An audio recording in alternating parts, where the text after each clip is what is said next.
Hi everybody. Remember me? My name's Jack Wallen, and it's been a while. It's been a long while. And there's a part of me that says I owe you an explanation as to why I've been gone for so long. And then there's the other part of me that says, well, that's kind of private. And there's really kind of no in between there, I don't think. But as I'm a very transparent person, I'm going to try to explain to you what's been going on in such a way that maybe, just maybe, I can help you. So about a month or so ago, my life took a very dramatic turn for the profoundly sorrowful. And right now, I've got my video wall behind me, but my video wall is not in my video studio at the home that I lived in. The video wall is now in an apartment. I haven't lived in an apartment in over 30 years. I think it's been about 30 years. And it's been a big adjustment. And it's been such an adjustment that I've been having to try to figure out exactly what my life is now. Because I don't know. I have no idea what my life is right now. And when I moved into this apartment, there were all sorts of problems. There were leaks, and that I had to actually demand be fixed. And it's just, my cats are not with me anymore. They're still at the home. And it's been a struggle. It's been a physical, emotional, and mental struggle. But I'm still here. I'm still doing my best. I'm still doing my best to do what it is that I do. And so the people that know me, the people that really know me, the friends that I've had for decades, one of the things that they've always said about me is that I'm very resilient. And I've had to be resilient. Since childhood, I've had to be resilient. Because starting at a very early age, bad things happened. Very bad things happened. And I had to learn at that age to survive. And I developed a lot of survival skills that helped me to make it through moments like this. And I like to think that those survival skills are really strong, because when I look back through my life, or I read the memoir that I wrote 3 years ago, which I've actually started adding to, I realized that, yeah, I went through more than a child should ever have to go through. And I survived. And during that childhood, I developed some really important skills that have managed to get me through life. And one of those things is the ability to compartmentalize everything in such a way that I could, when bad things happen to me, I can tuck them away for the moment until I need to actually bring them back out and deal with them.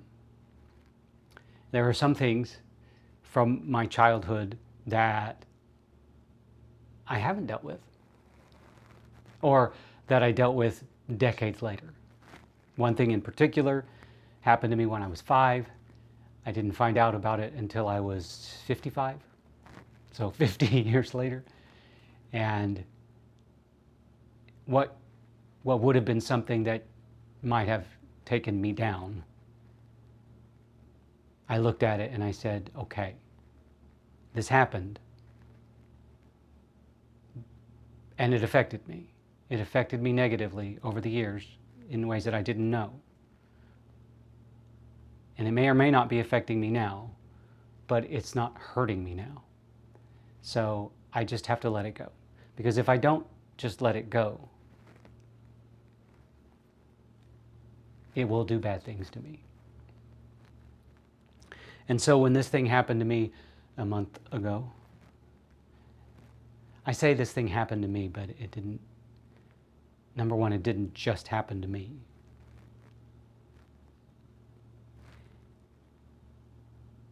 And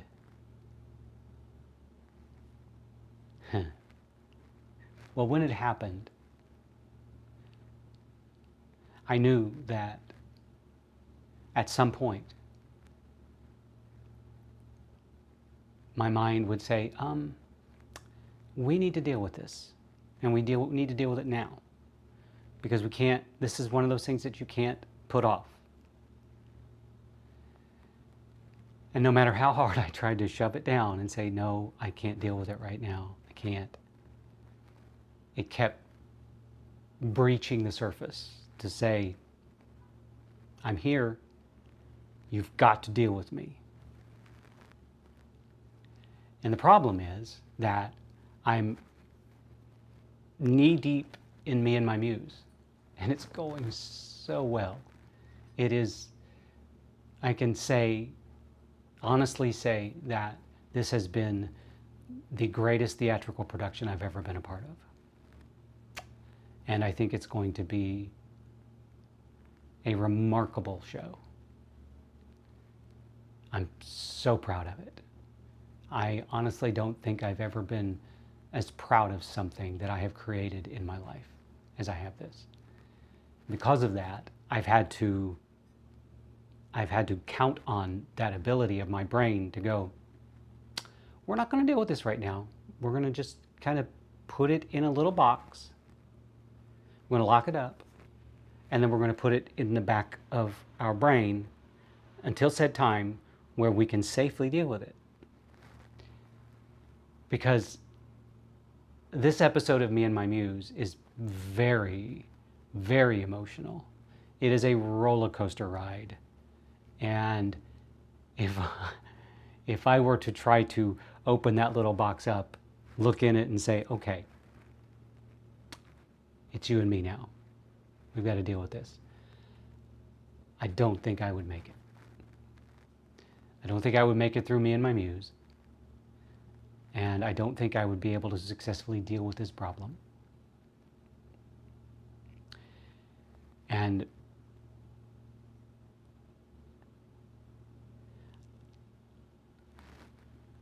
this is really hard. I wish I could be a little bit more specific as to what has happened to me, but it's just best that I don't. And I'm trying to think of the lesson here for you that I could impart on you, so you could walk away with this having learned something. And I know that not everybody has this ability to compartmentalize everything like I do. And I'm glad, I'm very glad that you don't have that ability, because that means that as a child, you didn't have to learn this ability to compartmentalize things and block them and put them away such that they don't prevent you from existing. So, what is that lesson? The lesson, I guess, is that as a human being, we sometimes don't give ourselves enough credit for being resilient and strong.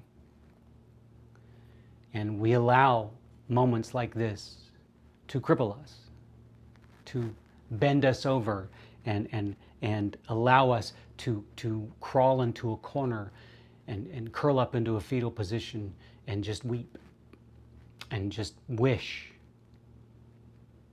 that we would vanish. I had a couple of moments over the past month where I would lay down to sleep and I would think, please, please don't let me wake up. And I know that I didn't mean that. And I know that I didn't mean that because, number one, I have a lot of things left to do. I have so many things that I want to accomplish that I have yet to accomplish. And those things are important to me because my muse has inspired me so often in such a way that I have so many projects that I want to get done before I pass on.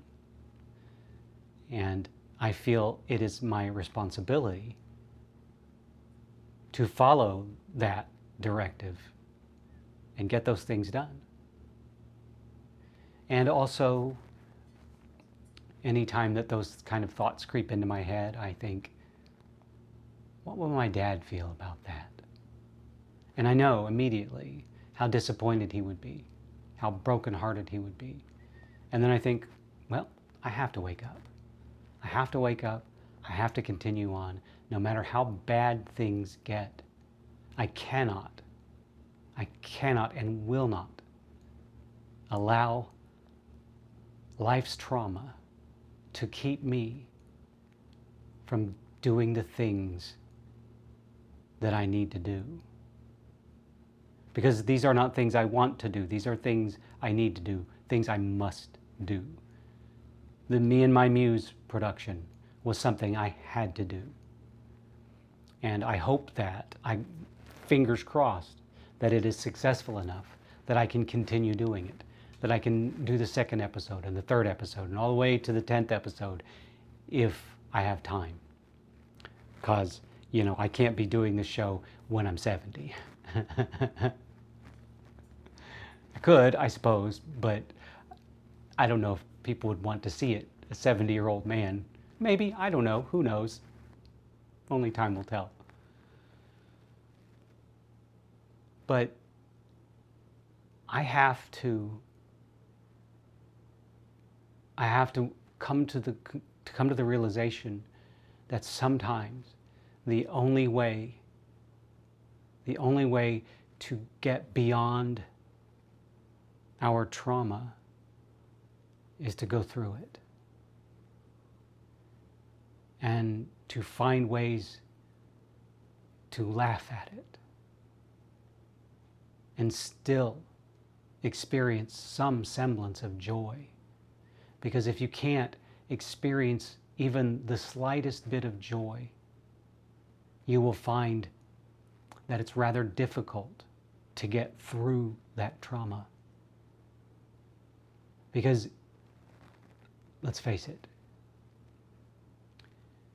we've all been through those situations where life has thrown very, very bad things at us.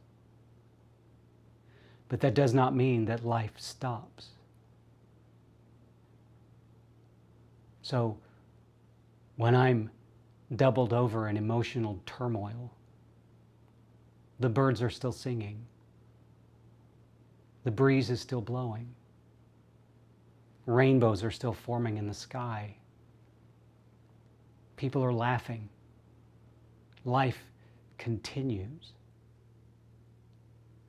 And the problem is when we have these kinds of traumas that happen to us, we sort of encase ourselves in this bubble of protection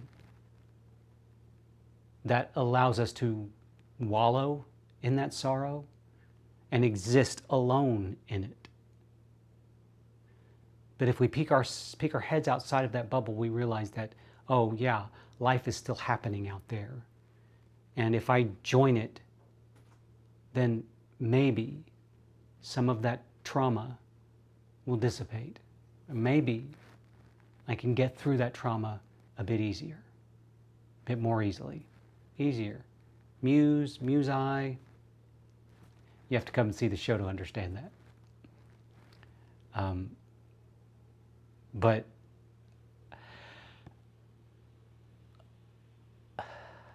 life has been really, really hard for me. And all the while, I keep telling myself that it could be much worse.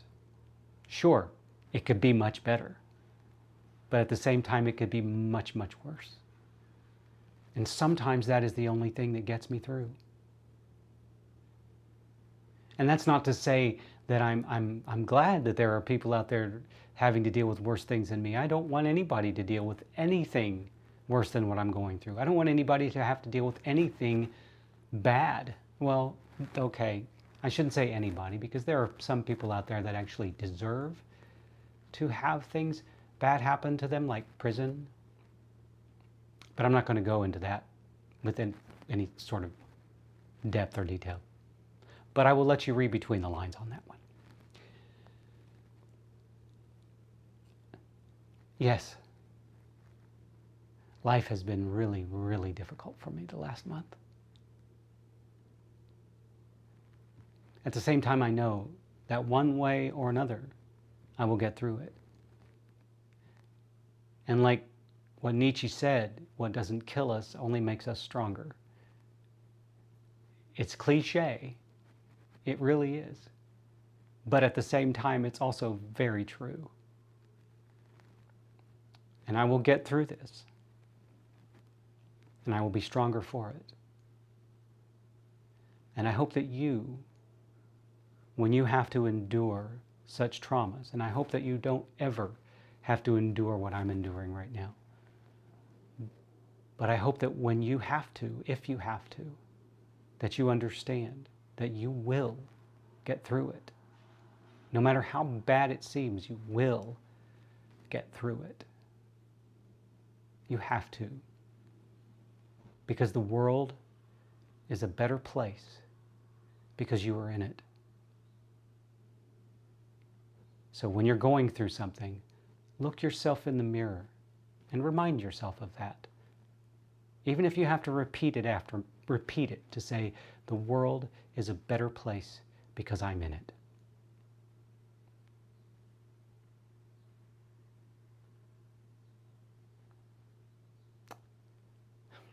I hope that I can pick up this series again.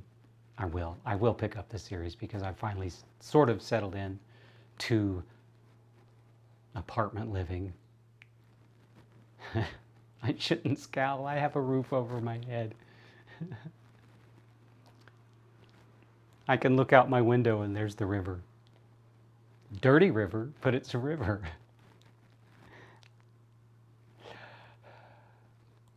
We'll all get through this. Right now, the world is about as topsy-turvy as it's ever been. But if we lean on each other, if we really, really lean on each other, we'll all get through this. Thank you so much for waiting for me to come back and to listen to me kind of Charlie Brown my way through this video. I can't say I'm Eeyore because I think I have my tail. But Charlie Brown, yeah. Anyway, thank you so much. I hope that maybe you've gotten something out of this. I don't know. Anyway, thank you. And I hope that you and everyone you know and love have a wonderful, wonderful day.